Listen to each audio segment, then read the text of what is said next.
Assalamualaikum. Terima kasih untuk kawan-kawan semua yang selalu setia hadir di channel kami. Untuk yang belum subscribe, jangan lupa ya, klik subscribe dan tekan tanda lonceng. Untuk kesempatan kali ini, kami akan bercerita dan menggambar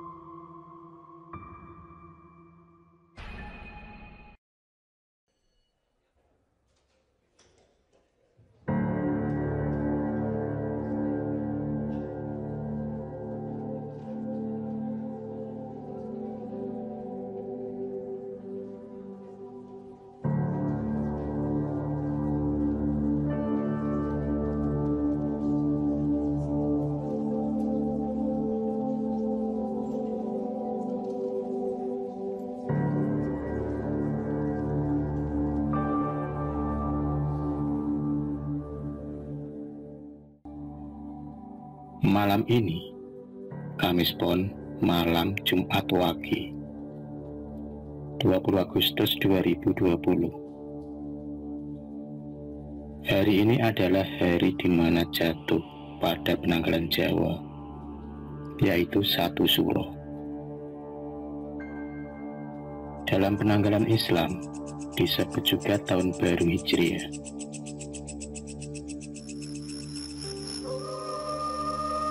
Mendengar kata Suro, pasti sebagian masyarakat Jawa tidak akan asing lagi dengan bulan yang dianggap sakral dan keramat ini.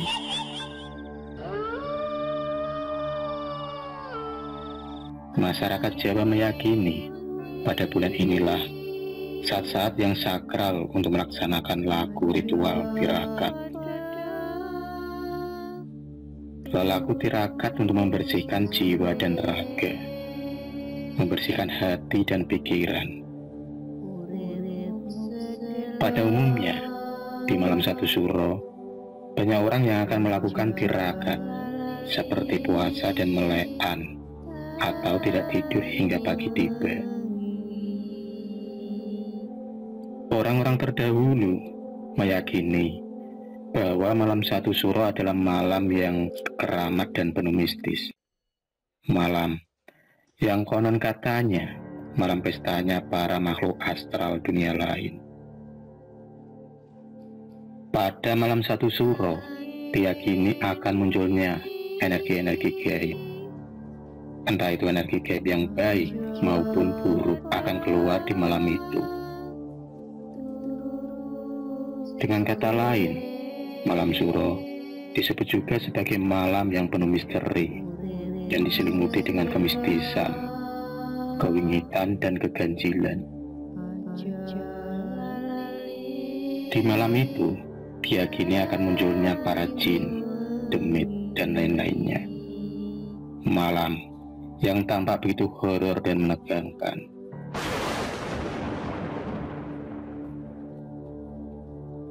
Berbicara tentang malam 1 Suro, aku sendiri juga pernah punya pengalaman yang aku alami sendiri. Kisah ini terjadi sekitar 20 tahun yang lalu. Tahun 2002, aku bekerja di sebuah perusahaan di kota sebelah. Saat itu, masuk tahun kedua atau mau tahun ketiga. Seperti biasa, rutinitas yang kujalani di tempat kerjaku. Setiap pagi, aku bangun pagi, bikin mie dan kopi. Kebiasaanku pada saat itu. Jadi, saat aku habis bangun pagi, tak lupa aku menyempatkan diri untuk membuat mie goreng.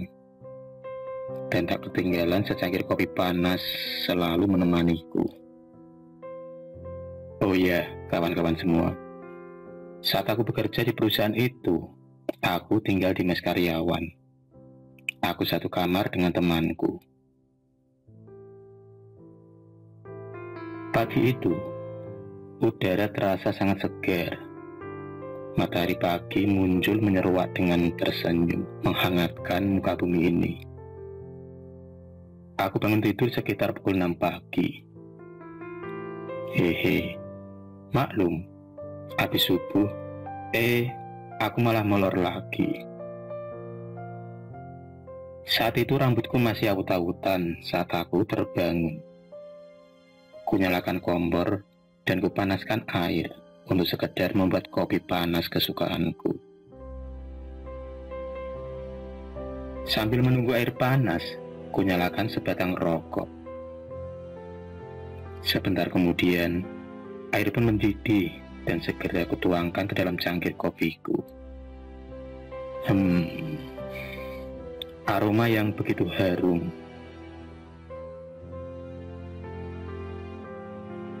Betapa nikmatnya pagi ini, minum kopi sambil dengerin musik dan ditemani sebatang rokok yang kuhisap. Tak dinyana-nyana dan tak diduga-duga, pandanganku terarah ke sebuah cermin yang ada di kamarku. Aku melihat ada sosok seorang pemuda berambut gondrong yang ganteng di dalam cermin itu. Setelah kuamati dengan cara yang seksama dan sesingkat-singkatnya, aku baru sadar ternyata sosok tersebut adalah seorang pemuda yang maaf, bukannya sombong loh ya, atau pamer. Sosok pemuda itu memang ganteng parasnya, dan ternyata sosok tersebut adalah aku sendiri. Dasar cermin bikin seneng aja. Aku masih duduk santai sambil menikmati kopi pagi itu. Sekitar pukul 7 pagi, aku segera mandi dan tak lama kemudian aku pun segera ganti pakaian untuk masuk kerja. Sekitar pukul 8 pagi, aku masuk kerja. Seperti biasa, aktivitas pagi yang pertama selalu aku jalani adalah aku selalu mandiin burung berkicau milik bosku, pemilik perusahaan yang saat itu menjabat sebagai manajer keuangan. Big Boss, bosku yang paling baik, yang saat itu beliaulah bos yang paling baik yang pernah aku kenal. Aku sangat bangga pernah bisa ikut beliau. Setelah selesai mandiin burung kesayangan, aku ganti bersih-bersih motor tua koleksi beliau. Ternyata di perusahaan itu yang berambut gondrong itu cuma ada 2 orang, yaitu beliau dan aku. Oh ya, masih ada satu lagi, temanku yang dulunya juga berambut gondrong. Klop deh. Semua karyawan perusahaan memanggilnya dengan bapak. Yang aneh itu aku sendiri memanggilnya dengan kata mas. Setelah selesai bersih-bersih motor tua, biasa aku juga ngajak jalan-jalan motor tua itu. Aku ajak muter alun-alun di kota itu. Setelah selesai semua, aku baru masuk kerja gabung dengan teman-teman karyawan yang lainnya. Biarpun aku orangnya cuek, tapi aku sangat mudah bergaul. Yang awalnya aku masuk kerja, belum punya teman sama sekali, dengan cepat aku punya teman. Teman-temanku sangat baik kepadaku. Rata-rata mereka asli dari kota itu. Malam pun tiba. Sekitar pukul 11 malam, ternyata malam itu adalah malam 1 Suro. Aku duduk santai di belakang rumah dekat musola keluarga. Seperti biasa, aku memang gak bisa tidur sebelum jam 12 malam. Malah, seringnya aku tertidur hampir jam 3 pagi. Biasa, rokok dan secangkir kopi menemaniku. Tiba-tiba, aku melihat temanku berlari dari arah mes kamarku. Ia berlari ke arahku, dan aku pun bertanya, "Loh, Kang, kenapa kok lari-lari?" Aku Aku tadi dilihatin hantu di kamar. Ia sedang duduk di atas tembok menatapku. Ternyata temanku saat itu dilihatin hantu tinggi besar dan duduk di langit-langit kamar. Ia pun kemudian masuk ke dalam musola keluarga dan tidur di sana. Sementara aku masih duduk santai menikmati udara malam itu. Sekitar pukul 1 malam, tiba-tiba aku merasakan ada hembusan angin dingin yang terasa menerpa tubuhku. Hembusan angin yang tak seperti biasanya.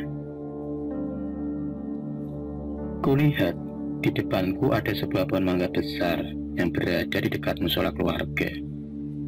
Tiba-tiba daun pohon mangga itu bergerak-gerak. Aku pun menetapnya aneh. Aneh, nggak ada angin kok daun-daun bergerak bergoyang kayak dangdutan ya, pikirku di dalam hati. Aku masih tak menghiraukan akan hal itu. Aku masih saja duduk santai menikmati kopiku malam itu. Sesaat kemudian, tiba-tiba, tanpa kuduga-duga, muncul sesosok wanita berambut panjang dengan raut muka yang rata. Tak ada mata, tak ada hidung, dan tak ada mulut. Wajah wanita itu hanya terlihat putih rata. Sosok tersebut muncul di dekat pohon itu.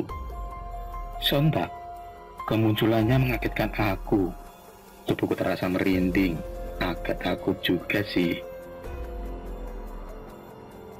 Dengan spontan, aku membaca surat An-Nas dan juga ayat kursi. Dan tak lama kemudian, sosok itu pun menghilang. Dasar aku susah tidur, aku pun tetap melanjutkan duduk santai di luar. Sekitar pukul 2 malam, aku baru masuk ke musola keluarga. Kunyalakan TV, dan aku mulai nonton siaran malam TV itu. Kulihat, temanku sudah tertidur. Maklum, aku kadang tidur di mes, kadang tidur di musola keluarga. Suka-suka akulah. Aslinya, musola keluarga juga terkenal ada penunggunya. Sudah banyak teman-teman yang pernah dihantui dan dijailin. Benar saja, beberapa saat kemudian aku tertidur. Dan saat aku tidur itulah aku merasakan seolah ada tangan besar yang memegang tubuhku. Tubuhku terasa tak bisa bergerak. Dasar hantu. Spontan instingku langsung menyala. Aku pura-pura aja tidak tahu. Daripada aku buka mata, malah nanti khawatir kaget aku. Dan ternyata trikku pun berhasil. Sesaat kemudian, dekapan tangan itu terlepas, dan aku pun menjadi lega lagi. Langsung saja, aku gas molor lagi. Kejadian serupa terjadi lagi di hari berikutnya. Tapi, kali ini terjadi di mesku. Saat itu, sekitar pukul 2 malam, aku tertidur di kamar mesku. Saat aku tertidur, antara mimpi atau setengah mimpi, tiba-tiba aku dikagetkan dengan kemunculan seorang wanita berambut panjang yang tiba-tiba ingin menggigit leherku dari belakang.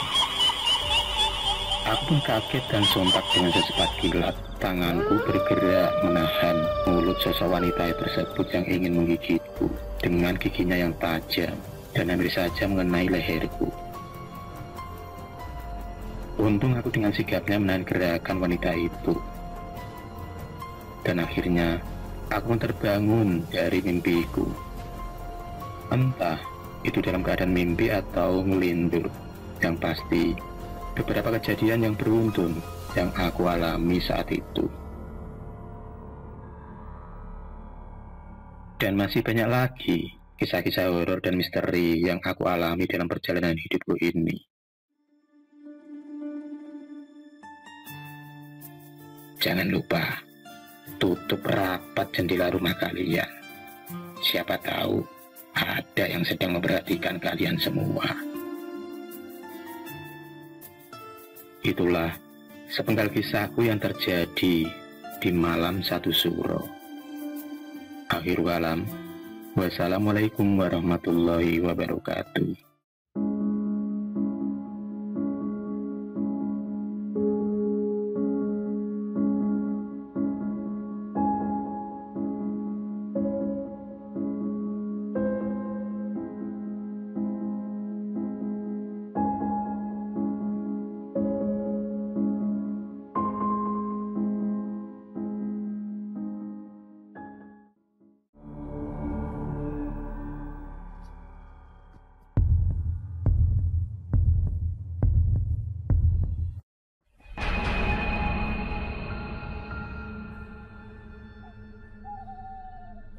Terima kasih sudah menonton video cerita bergambar ini.